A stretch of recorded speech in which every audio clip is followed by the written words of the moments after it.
Assim nós lemos: Amados, esta é agora a segunda epístola que vos escrevo.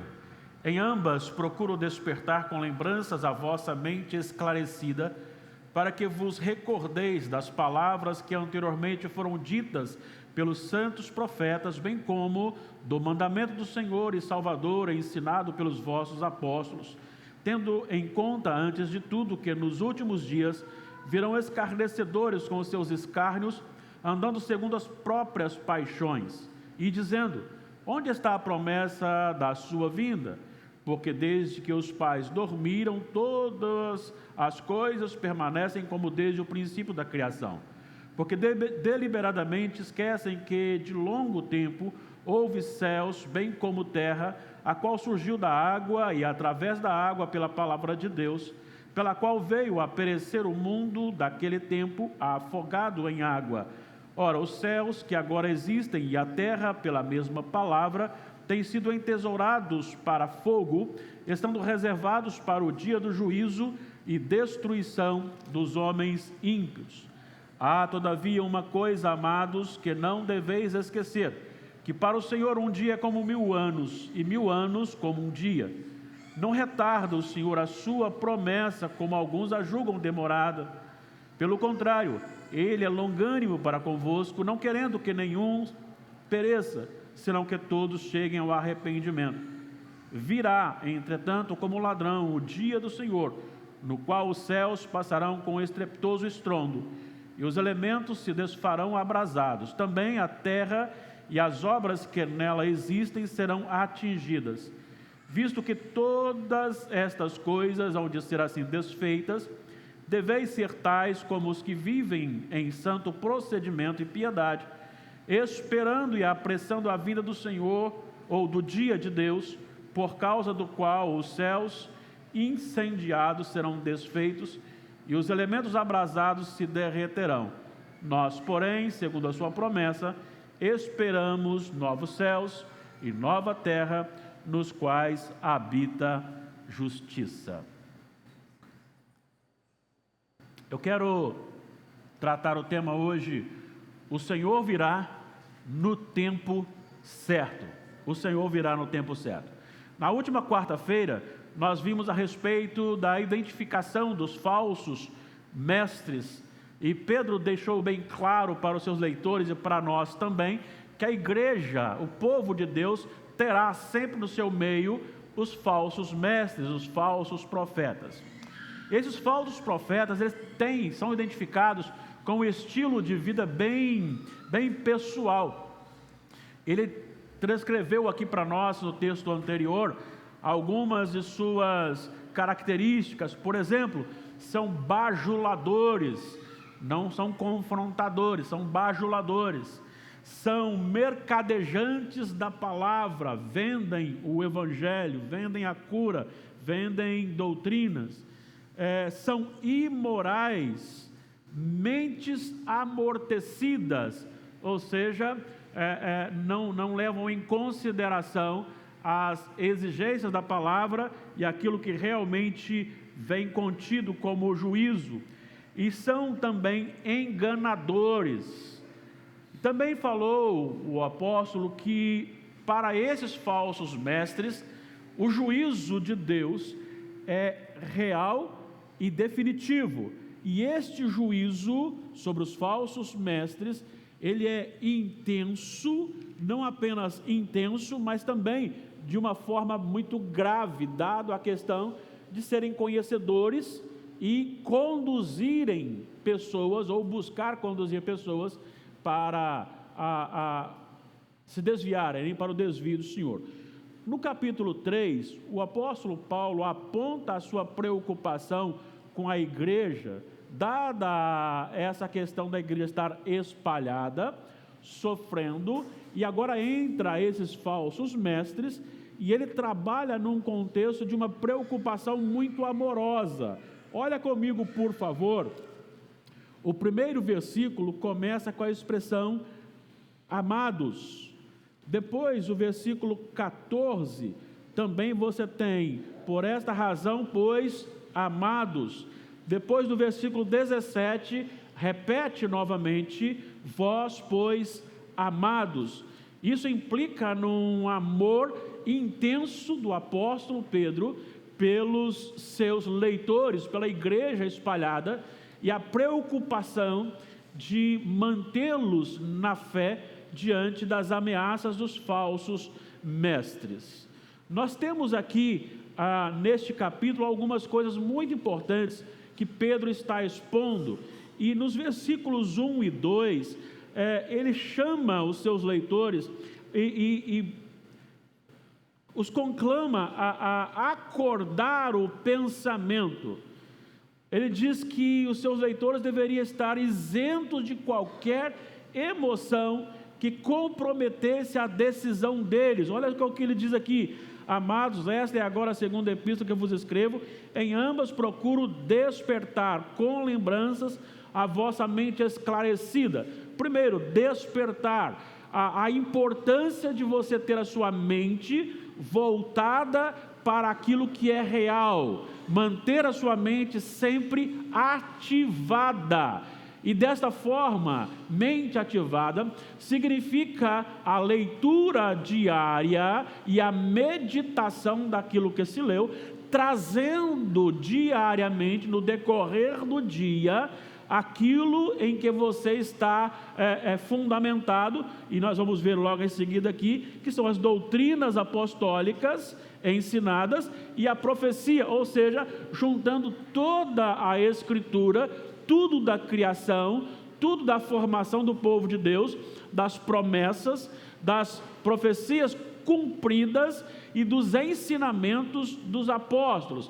Então a questão é, os leitores de Pedro, para que se mantivessem firmes contra os falsos mestres, deveriam estar sempre se lembrando de tudo o que ocorreu na história da igreja, na formação do povo de Deus, na condução do povo de Deus, nos tipos que estavam sendo desenvolvidos na questão do povo de Deus, e também no cumprimento disto em Jesus Cristo, e ainda mais falando a respeito os próprios ensinamentos. Vamos lembrar que Atos 2:42 começa dizendo que os irmãos da igreja primitiva perseveravam na doutrina dos apóstolos. E aí ele já falou aqui nessa epístola que eles foram testemunhas oculares daquilo que estavam anunciando.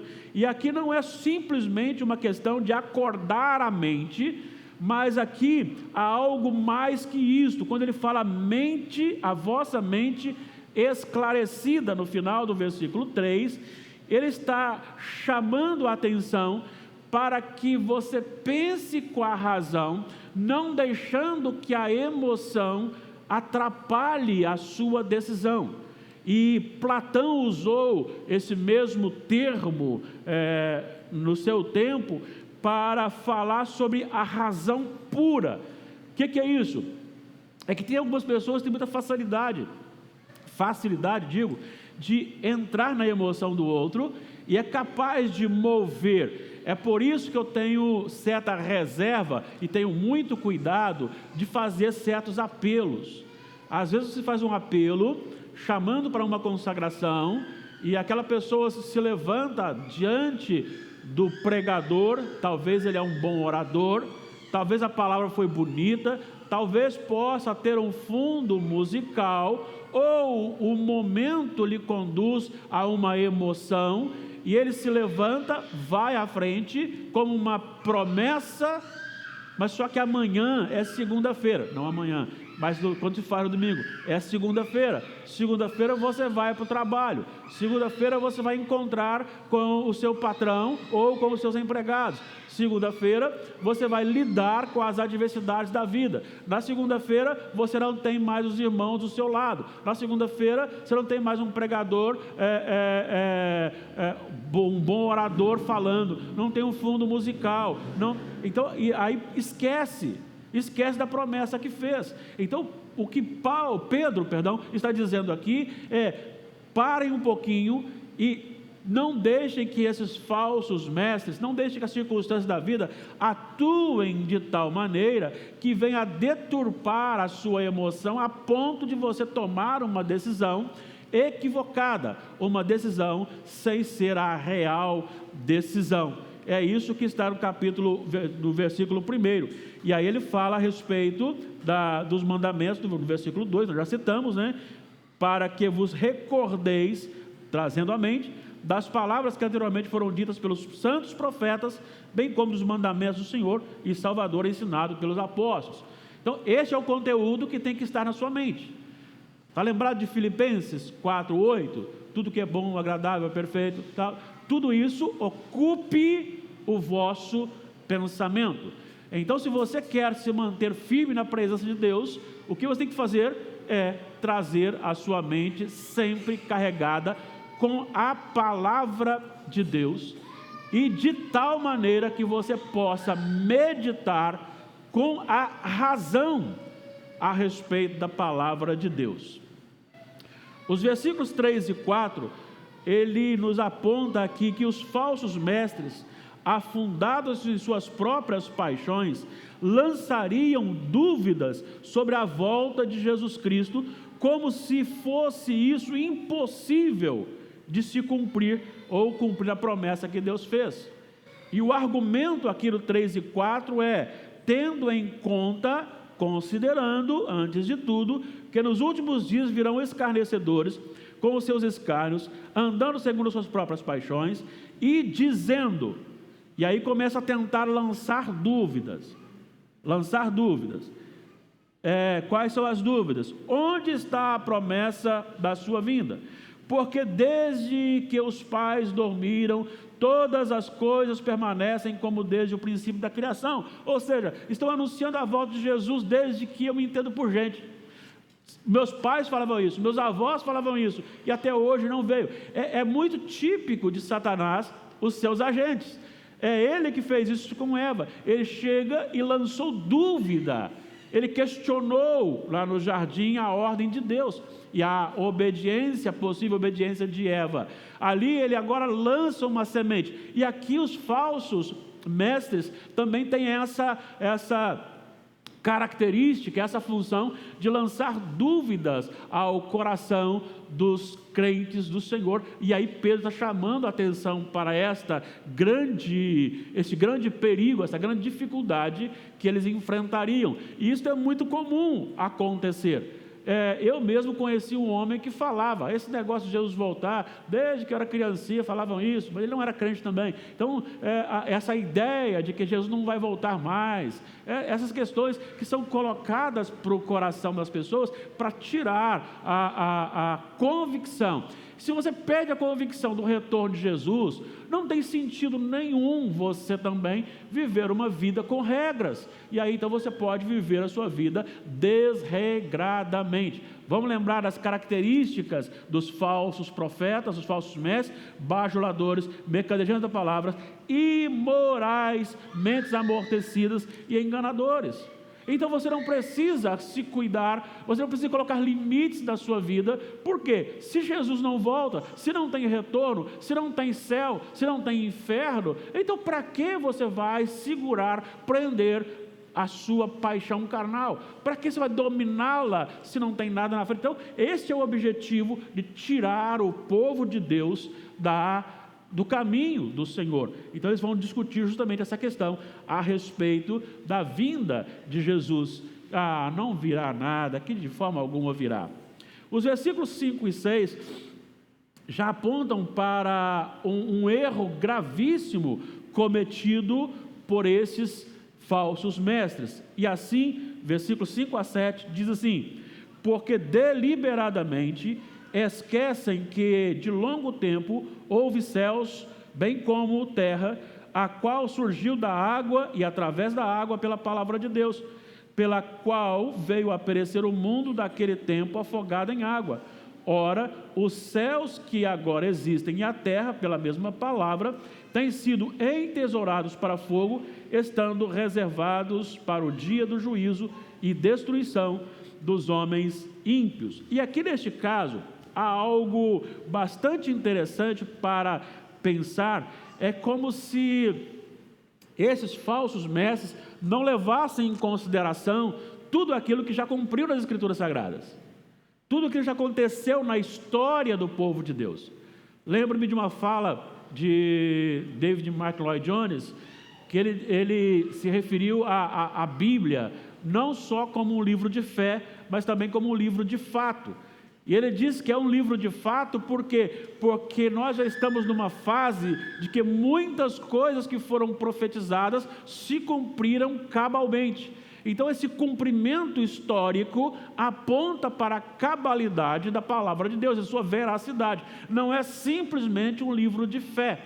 E o que ele está dizendo aqui é que esses falsos mestres ignoram que a mesma Bíblia que eles estão usando já se tratou a respeito da criação e do afogamento daqueles que não tiveram piedade ou que viveram piedosamente perante o Senhor, se arrependendo dos seus pecados. É como se eles fechassem os olhos para isso. Eles ignoraram completamente esse dado do dilúvio. Da mesma forma, ou seja, assim como aconteceu nos dias de Noé, assim como aconteceu o juízo de Deus lá, aí ele vai dizer que aqui a terra está sendo toda preparada. Olha, os céus que agora existem na terra, pela mesma palavra, a palavra que estava no princípio da criação e que então veio à existência e o juízo, agora também estão sendo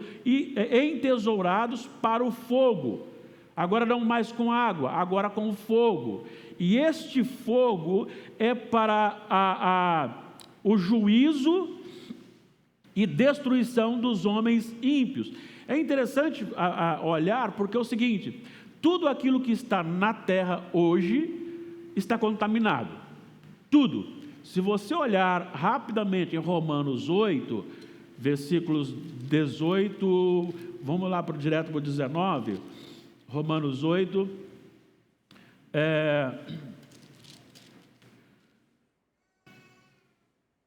19, a ardente expectativa da criação aguarda a revelação dos filhos de Deus, pois a criação está sujeita à vaidade, não voluntariamente, mas por causa daquele que a sujeitou, na esperança de que a própria criação será redimida do cativeiro da corrupção, para a liberdade da glória dos filhos de Deus.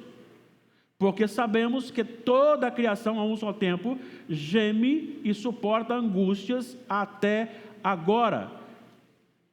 O que está dizendo aqui? Paulo está dizendo que essa terra passará por uma transformação, purificação.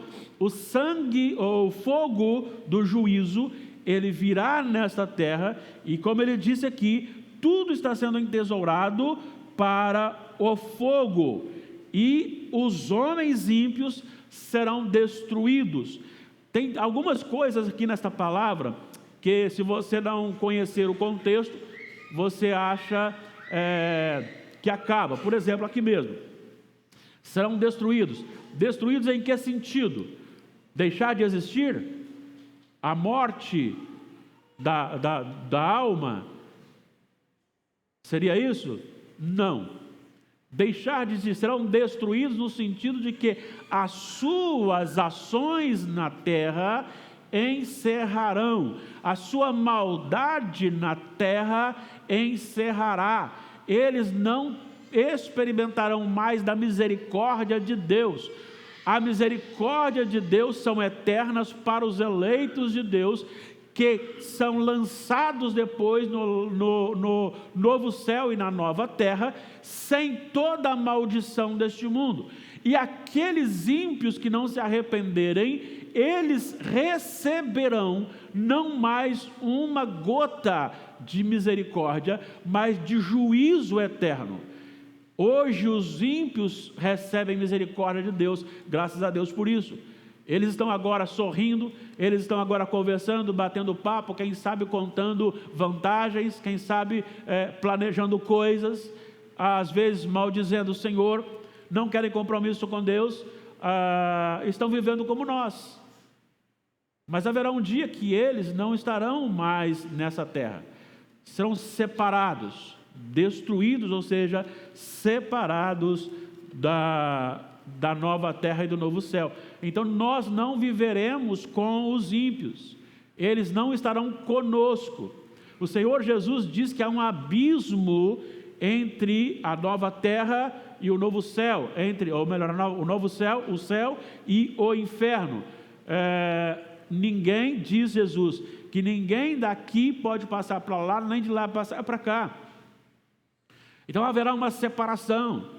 Hoje nós vivemos uma opressão governamental. Hoje não, há muitos anos. A gente vive uma opressão governamental. As nossas autoridades que deveriam nos servir, elas são profundamente, imensamente ajudam a si mesmo com o nosso dinheiro de impostos.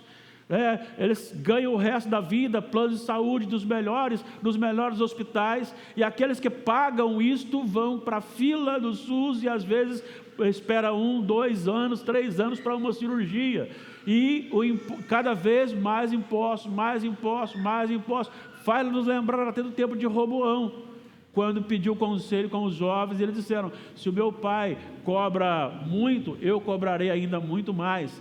Então o povo vive oprimido. Aí agora você vai para a própria sociedade, um puxando o tapete do outro, um querendo aproveitar do outro, um furando fila, outro querendo se beneficiar da dificuldade do outro. Então essa maldade, isso terá destruído no dia do juízo final.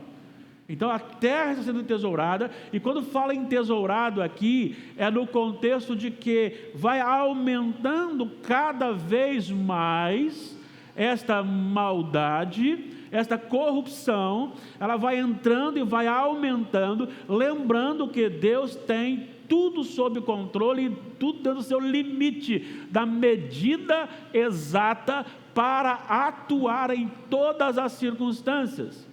Vamos lembrar aqui que quando o Senhor levantou Moisés, depois de 40 anos vivendo no Egito, Moisés achou que ele podia libertar o povo, e Deus disse: não é agora. Por que não é agora? Porque a iniquidade deste povo, amorreu, ferezeu, e vai dizendo, ainda não chegou na medida. Por quê? Porque ele falou isso para Abraão, que o povo só sairia, ele só julgaria este povo o dia que a iniquidade desse povo chegasse na medida. Então, quando Moisés tentou salvar o seu, Deus disse: não, senhor, não está na hora, ainda falta 40 anos. Claro que não falou isso, né? Mas nós sabemos que faltava 40 anos. Manda ele para o deserto. E quando chega no deserto, mais 40 anos, aí a maldade do amorreu, do ferezeu, daquele povo inimigo, chega no limite. Chega no limite, Deus então aparece para Moisés. Aparece para Moisés, o chama e o manda ao Egito e liberta o povo. Mas eu posso garantir isso para você? Claro que eu posso. Gênesis capítulo 15. Gênesis capítulo 15, você vê ali Abraão falando com Deus: ô Senhor, não tenho para quem deixar a minha herança. E o Senhor então vai dizer aqui, no final do capítulo, quando o Senhor faz a aliança, e o Senhor fala para Moisés, para Abraão, que a geração dele desceria, olha o versículo 13, sabe com certeza que a tua posteridade será peregrina em terra alheia e será reduzida à escravidão e será afligida por 400 anos. Mas também eu julgarei a gente a que tem de sujeitar-se, e depois sairão com grandes riquezas, e tu irás para os teus pais em paz, serás sepultado em ditosa velhice. Na 4ª geração tornarão para aqui, porque não se encheu ainda a medida da iniquidade dos amorreus. Só cumprirá, libertarei o povo, a sua geração, depois que a iniquidade chegar no limite. Então aqui também a terra está sendo entesourada, ou seja, a maldade está crescendo, está multiplicando-se, e a terra toda vai sofrendo isto, e quando chegar então no limite de Deus, ele então julgará julgará a terra no grande e último dia. E ele então exterminará esta maldade do meio do seu povo. Versículos 8 e 9, nós encontramos aqui a expressão muito intensa de que o tempo de Deus não é o tempo do homem. Olha só, leiam comigo por gentileza, ou leiam vocês, eu vou tomar um pouquinho de água. Podem ler 8 e 9.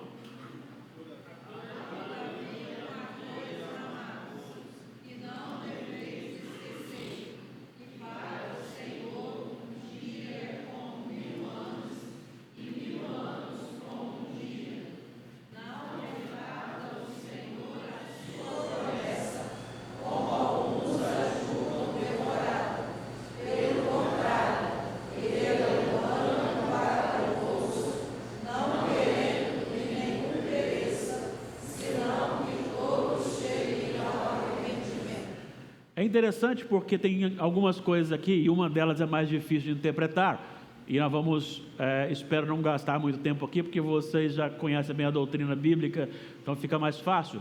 Mas, primeira coisa, a gente precisa entender que o tempo de Deus não é o nosso tempo. Nós queremos que as coisas aconteçam do nosso jeito. Olha, a geração atual é terrível, porque se o vídeo tiver 3 minutos, é vídeo longo. Não aguentam parar para ver um vídeo de mais de 3 minutos. Que dirá os cortes que os meninos estão fazendo aí para evangelização. Mas não aguenta, é imediatista. Tudo que querem para agora. Nunca estão pensando em plantar, semear, crescer, cuidar, zelar para colher lá na frente. E Deus está dizendo aqui que o tempo dele não é o nosso tempo. Ele diz que para Deus 1000 anos é como um dia como 1000 anos. E aí, o que está aqui é que a aparente demora não é demora. O aparente retarde não é aparente, não é retarde, é só aparente.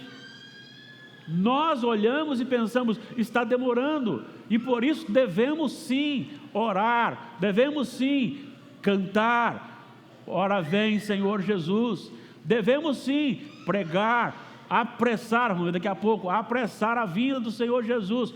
Mas nós precisamos entender que tem o tempo de Deus, e esse tempo de Deus, ele é mantido dentro de uma misericórdia. O tempo do retorno de Jesus não é um retarde, apenas Deus usa da sua longanimidade para que todos também tenham a oportunidade de arrependimento. A razão para a aparente demora não é um retarde, mas é a misericórdia. É a misericórdia. Não é que Deus perdeu o controle, não é que Deus está preocupado, e aí como é que eu vou fazer agora, está saindo do meu controle. Não, tudo está no controle dele, e ainda não chegou o dia, tudo está. Agora ele é misericordioso, ele é longânimo. Só que aqui tem uma coisa muito importante para a gente entender, que causa às vezes dúvidas. Como nós vimos no versículo 7, a respeito da destruição dos ímpios, que não quer dizer a morte da alma, aqui também nós temos uma expressão, no versículo 9, que ele é longânimo para convosco, não querendo que nenhum pereça, senão que todos cheguem ao arrependimento. Todos quem? Todo mundo? Seria aqui a universalidade da salvação? Algumas pessoas defendem essa ideia, outros defendem que o desejo dele, o querer dele é que todos serão salvos. E aí você tem até duas coisas importantes que podem até ser aplicadas. Por exemplo, Deus tem duas vontades, sabia disso? Deus tem duas vontades. Deus tem a vontade dos mandamentos, e essa vontade dos mandamentos pode ser quebrada. Deus disse: não há outro Deus além de mim. Ame a mim sobre todas as coisas e o próximo como a mim mesmo. Essa é a vontade de Deus? É ou não? E o povo faz isso? Não. Então, se o povo não faz, essa vontade de Deus aqui, ela pode ser quebrada. A vontade dos mandamentos. Mas existe uma outra vontade, a vontade decretiva, a vontade dos decretos de Deus. E aí o nosso amado irmão, santo servo do Senhor, Jó, ele disse: bem sei que tudo podes e nenhum dos teus planos pode ser frustrado. Aquilo que Deus decretou vai acontecer, até mesmo aquilo que aparentemente é ruim. Vamos pensar, recentemente eu ouvi uma frase do pregador que eu gosto muito de ouvi-lo, Stuart Olliott. É um velhinho bem santo, eu gosto muito de ouvi-lo pregar, pode pesquisar lá, ele sempre está falando na Fiel também, Stuart Olliott. Ele diz o seguinte: Deus, a crucificação de Jesus foi o pior crime acontecido na história da humanidade, mas a crucificação de Jesus foi a melhor coisa que aconteceu na história da humanidade. Ele diz que Deus é capaz de pegar a pior coisa, o pior crime, e transformá-lo na melhor coisa para o seu povo. Então, Deus, claro, disse a Jesus: tu és meu filho amado, este é meu filho amado, nele eu me comprazo. Como que Deus se compraz o seu filho, ama o seu filho, mas o manda para morrer como morreu por nós? Não só o manda para morrer como morreu por nós, mas ele decreta até quem vai condenar, até vai julgar, condenar e quem vai executar. Você pode provar isso? Claro que eu posso. Atos, vamos lá. O livro de Atos dos Apóstolos, aqui no capítulo 4.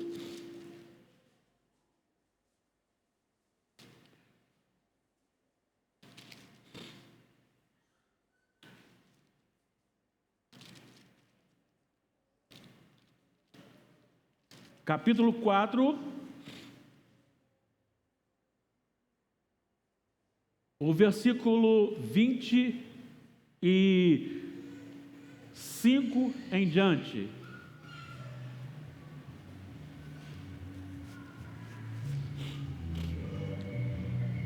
Ele começa a oração exaltando a Deus no versículo 24: criaste o céu, a terra, debaixo da sua soberania, o mar e tudo que neles há. Mas aqui está dizendo no 25, que disseste por intermédio do Espírito Santo, por boca de Davi, nosso pai, teu servo: porque se enfurecem os gentios e os povos imaginam coisas vãs? Levantaram-se os reis da terra e as autoridades juntaram-se a uma contra o Senhor e contra o seu ungido, porque verdadeiramente se ajuntaram nesta cidade contra o teu santo servo Jesus, ao qual ungiste. Aí vem agora Herodes e Pôncio Pilatos, com gentios e gente de Israel. Olha o versículo 28, leiam por favor: para fazerem tudo o que a tua mão e o teu propósito predeterminaram. Pilatos, Herodes, gentios, os anciãos de Israel foram pessoas levantadas por Deus para matar o seu filho, porque era decreto que ele morresse. Então a vontade de Deus é que Jesus seja o seu filho amado, mas a sua vontade decretiva é que ele morresse por nós. Então existem as duas vontades: a vontade dos mandamentos, que ele ordena e nós podemos quebrá-lo, então nós podemos não fazer a sua vontade, mas existe a vontade soberana decretiva dele que tem que acontecer. Eu vou citar mais um exemplo aqui, por causa do nosso horário. Lá em Lucas você tem o registro de que José e Maria agora estão casados, morando em Nazaré, Galileia. Ela está grávida e parece que eles não têm noção do que está por acontecer. e eles não sabem ou não estão entendendo que precisavam, ou Jesus tinha que nascer em Belém da Judéia, e não na Galiléia, muito menos em Nazaré. Porque o Miqueias havia dito que em Belém nascerá. Levanta-se o imperador César Augusto e dá uma ordem ditatorial. Um homem ímpio dá uma ordem ditatorial. E a ordem dele é que todos precisavam fazer o recenseamento voltando à sua cidade de origem. José e Maria eram de que cidade? Belém. De onde? Da Judéia. Por ordem de César Augusto, José e Maria caminham até Belém da Judéia. E quando chegam em Belém da Judéia, ela entra em trabalho de parto e nasce Jesus. Quem mandou José e Maria voltar até Belém? César Augusto. Mas quem está por trás de César Augusto? Os decretos soberanos de Deus. Mas aqui eu prefiro essa outra interpretação, e essa então é a minha interpretação da vontade de que todos sejam salvos. Para mim aqui seria todos os eleitos de Deus, e que serão salvos. Vejam bem por quê, qual a minha fundamentação. Volte comigo para o versículo 9. Versículo 9, 2 de Pedro 3. Olhem comigo. Não retarda o Senhor a sua promessa, como alguns a julgam demorada. Pelo contrário, Ele é longânimo para quem? Convosco. Com quem ele está falando aqui? Com a igreja espalhada, povo de Deus, não querendo que nenhum pereça, nenhum de quem? Todo ser humano, ou os eleitos, os fiéis do Senhor, senão que todos cheguem ao arrependimento. Então aqui, na minha interpretação, é que o Senhor tem o número exato dos seus eleitos, e esta questão de querer que todos se convertem, todos aqueles que são eleitos de Deus, espalhados pelo mundo afora, compostos em todas as etnias, porque a palavra longânimo para convosco nos leva a crer que essa expressão de todos é a expressão relacionada aos eleitos de Deus, e não simplesmente uma vontade que pode ser quebrada, como nós falamos no início. Então eu posso dizer aqui que, senão que todos cheguem ao arrependimento, é que todos os eleitos de Deus sejam alcançados com a palavra, com a pregação, e aí então se convertam ao Senhor.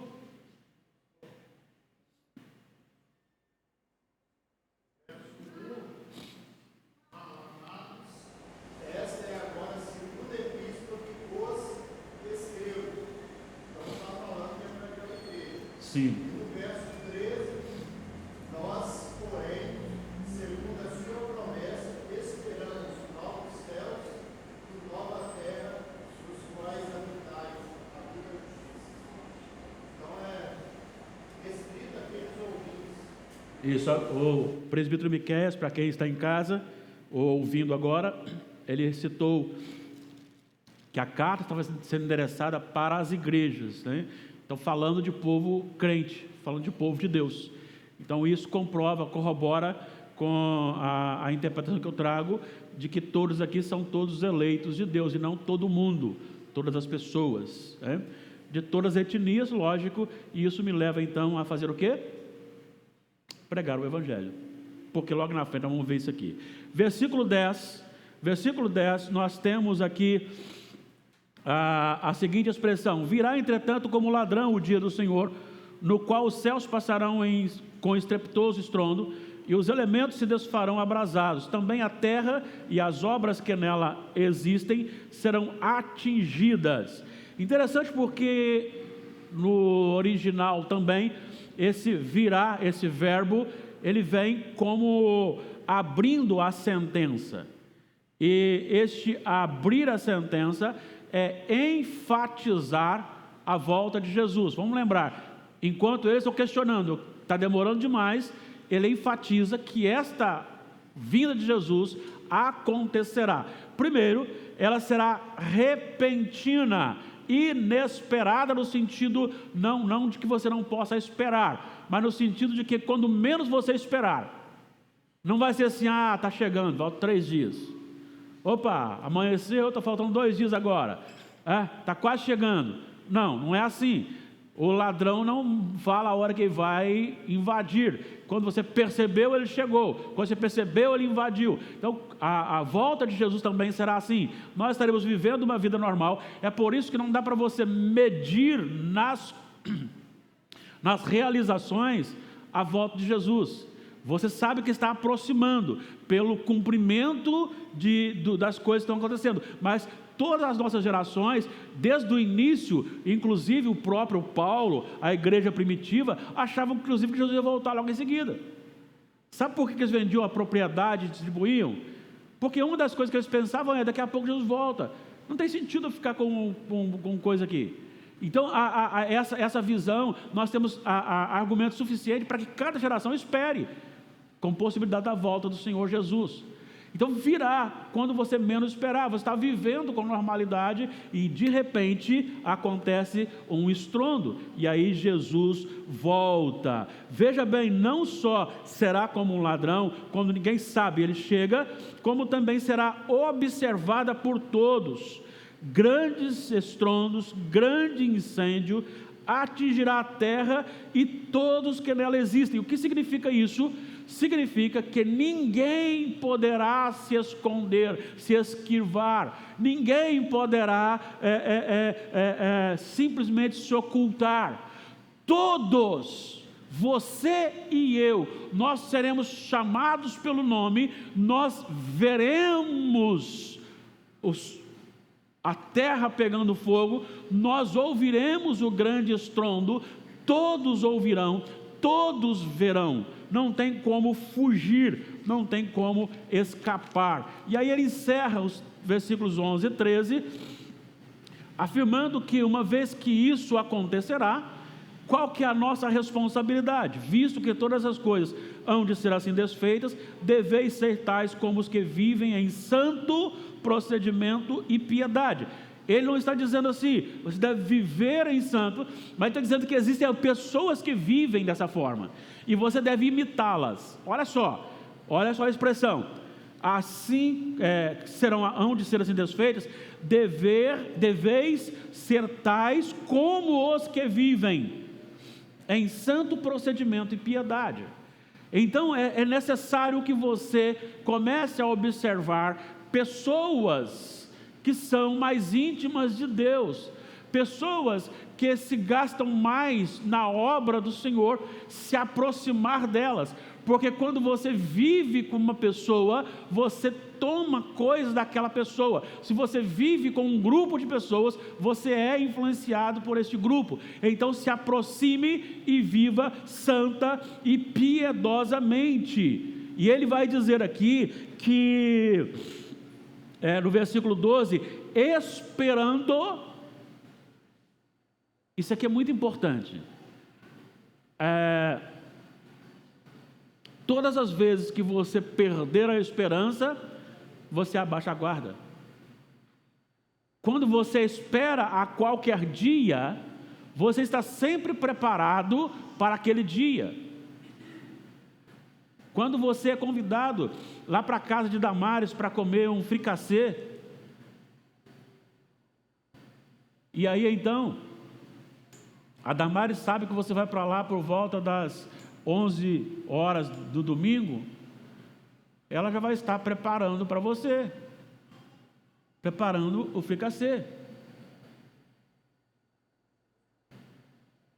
Certo? Agora, se você chegar de surpresa lá em casa, você não vai achar o fricassê. Se ela não souber, agora, se ela falar assim, é possível que o Jordano e Elaine venham aqui hoje, então ela deixa alguma coisa preparada. Perceberam bem a questão de esperar? Se eu estou esperando alguém, eu estou me preparando para receber aquele alguém. Foi segunda-feira chegaram lá em casa, meu sobrinho, a esposa dele e os 2 filhos. E a gente tinha uma consulta na segunda passada, né? Atrasada. A gente tinha uma consulta de manhã. O que ela fez? Sabendo que eles estavam chegando, ela deixou o alface prontinho, o chuchu descascado, a abóbora já preparada para cozinhar, não é isso? Já ficou esperando para que quando eles chegassem, ou a gente voltasse da consulta, não atrasasse tanto para o almoço. Quando você tem a visão do retorno de Jesus, você vai viver cada dia sabendo assim: o Senhor Jesus pode voltar hoje à noite, o Senhor Jesus vai voltar amanhã cedo, o Senhor Jesus pode voltar depois de amanhã, e cada dia você vai viver nessa esperança do Senhor e apressando. E apressando aqui significa o quê? Oi? Almejando. Ok, mas como é que você apressa a vinda dele? Por quê? Por que pregando? Para que todos conheçam o amor de Jesus. Mas o que isso tem a ver com a volta dele? Porque é a palavra dele. Qual a palavra dele?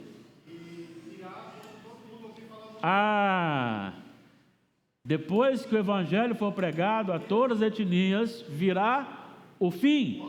Significa que se não pregar em todas as etnias, então como é que eu faço para apressar? Eu tenho que apressar a pregação. Só que o apressar a pregação não é só ir, tem que ter aquele que fica. Se não tiver aquele que fica, não pode sustentar o que vai. Por isso que eu defendo a ideia de a igreja missionária. Missionário não é o que sai, todos nós somos missionários. Alguns têm a missão de base, e aí eu vou anunciando o evangelho. Hoje parei alguém na rua e disse: com licença, pode fazer uma pergunta? E eu perguntei: você conhece Jesus Cristo? Conheço. Mas de que forma você conhece? E aí ela disse que foi transformada por ele. Que bênção ouvir isso. Não adianta eu querer pregar lá na África se o meu vizinho aqui, eu não prego para ele. Não adianta eu pregar para o meu vizinho se eu não estou preocupado com a África. Eu tenho que estar preocupado com a África e com o meu vizinho ao mesmo tempo. Só que eu não posso nem ir para a África e ficar aqui ao mesmo tempo. Eu não posso, naquela linguagem do esporte, cobrar o escanteio, correr lá e cabecear e fazer o gol. Então todos nós temos que ser missionários. E todos nós precisamos apressar. Apressar de que forma? Fazer com que o evangelho chegue às etnias. Se eu sou chamado, eu vou. Se eu não sou chamado, eu contribuo para quem foi chamado ir. E eu estou aqui em oração, ação e evangelização local. Então eu estou apressando a volta do Senhor. E aí ele vai dizer aqui que esse céu será incendiado, não tem como você esconder, tudo se derreterá. E ele vai dizer: nós, porém, segundo a sua promessa, esperamos novos céus e nova terra, nos quais habita a justiça. Ou seja, um local onde eu não terei mais de ficar nervoso com a injustiça que eu vejo. Porque não tem mais injustiça. Aqui o rico manda. Aqui o poderoso manda. Aqui as sentenças são vendidas, compradas. E por aí você vai. Mas ali não haverá essa injustiça, porque até mesmo, nós já falamos, os ímpios serão destruídos. Os ímpios serão destruídos. O nosso tempo já acabou. Eu só vou ler as aplicações aqui, porque o nosso tempo já acabou. Como filhos de Deus e cercados por falsas doutrinas, precisamos conhecer os mandamentos do Senhor e mantê-los acesos em nosso coração. Irmãos, talvez seja um grande problema da igreja hoje a ignorância bíblica. Talvez seja um problema gravíssimo nosso. Nós somos bajulados demais. Qualquer coisinha que alguém falar na igreja, eu não volto mais, não quero mais contato, não quero mais isso, não quero mais aquilo outro, estou desanimado, porque não fizeram isso comigo, fizeram aquilo outro, porque nós perdemos a essência do que é Deus, e achamos que nós somos o centro da igreja. Essa igreja é tão boa, os meninos da igreja me tratam tão bem, ali é tão bom, me convidam sempre para almoçar na casa de alguém, ali é tão gostoso, sempre reunidos juntos. Então, eu estou recebendo, ou seja, eu sou o centro. O dia que você conhecer a Bíblia, que eu conhecer a Bíblia, nós veremos que Jesus é o centro. Então precisamos conhecer os mandamentos de Deus, a palavra de Deus. Nós necessitamos de conhecer a palavra de Deus. É por isso que Deus falou na boca de Moisés: essas palavras que hoje te ordeno estarão no teu coração. No teu coração. Segundo, todos os acontecimentos ocorridos na história, registrados na Bíblia e cumpridos, devem servir como confirmação da nossa fé e firmeza na esperança da consumação do dia do Senhor. Olha os cumprimentos. Entre eles, eu gosto muito de citar, olha Isaías 53. Gente, eu falo isso sempre para vocês e vou repetir. Parece que Isaías, há 700 e poucos anos antes de acontecer, parece que ele estava presente ali, vendo os acontecimentos da crucificação de Jesus. Olha a beleza disso. Olha a beleza disso. Olha os acontecimentos da crucificação. O que nós acabamos de ler aqui, os profetas, os apóstolos, dizendo assim: Senhor, hoje se cumpriu, aqui em Jesus, aquilo que o profeta, rei Davi, disse. Tu disseste na boca de Davi e se cumpriu aqui. Irmãos, não fiquem assustados e nem desvaneçam na fé, pelo contrário, vivei de modo digno do Evangelho, cresçamos no conhecimento e na graça, sejamos fiéis, porque o Senhor virá. Ele retornará, é promessa, e se é promessa, há cumprimento. Tudo na terra, a natureza, toda a criação humana, no sentido de ciência, tecnologia, riquezas, etc., tudo isso passará por uma purificação, e o mal será extinguido. Eu me lembro do meu irmão, ainda bem rebelde, hoje falecido nos braços do Senhor, mas eu me lembro dele ainda bem rebelde. Ele gostava muito de ouvir uma dupla sertaneja, que só aqui os mais novinhos vão conhecer. A dupla sertaneja chamava Léo Canhoto e Robertinho. O que estão passando na cabeça, vocês conhecem? Oxe! E aí, essa dupla cantava uma música chamada O Grande Julgamento. E era mais ou menos assim: senta aqui nesse banco, vamos conversar. Chegou pertinho de mim, vamos conversar. E aí ele fala: o avião que você inventou foi para levar a paz e a esperança, não para jogar bomba nas crianças. Olha, o rapaz sabe tudo da música. Mas é isso aí, ele está dizendo o seguinte: o que Deus fez de bênção, a corrupção do coração humano transformou em maldição, mas isso não mais haverá, será tudo transformado, renovado, nova terra, novo céu. Imagine bem, cadê a Manu do sopro aqui? Manu, se você toca bem hoje o instrumento de sopro, imagine na nova terra sem imperfeição, a arte dos instrumentistas, dos vocais. Já imaginou? Aquele que pinta um quadro, pintar um quadro na nova terra, aquele que semeia, colher sem colocar fertilizantes. Já imaginou? Tudo isso é maravilha do Senhor para a nova terra e novo céu. Precisamos saber que o controle soberano de Deus caminha na perfeição. A mente de Deus é infinitamente superior à nossa. Deus é infinitamente perfeito. Diante disso, podemos descansar. Tudo acabará bem para o povo de Deus. A aparente demora do dia final é a manifestação da paciência de Deus para que aquele seu ente querido, aquele seu familiar, aquele seu amigo, aquele que está próximo a você, que ainda não se converteu, tenha prazo, tenha chance, tenha oportunidade de chegar ao arrependimento. Muito embora o dia final virá como de surpresa, sem que se saiba o exato momento, será tão grandioso que todos em todos os lugares ouvirão e verão todos os acontecimentos daquele momento. E encerro dizendo, diante dos certeiros acontecimentos, eu sinto com você nesta noite, conclamado, assim como os leitores de Pedro, a vivermos uma vida santa e piedosa, radicalmente consagrada ao Senhor, para a glória dEle, sabendo que Ele virá, e não perdendo a oportunidade, porque pode ter ali bem do seu lado, um eleito de Deus, que apenas precisa ouvir a mensagem de salvação. Seja você um instrumento para isso, em nome de Jesus.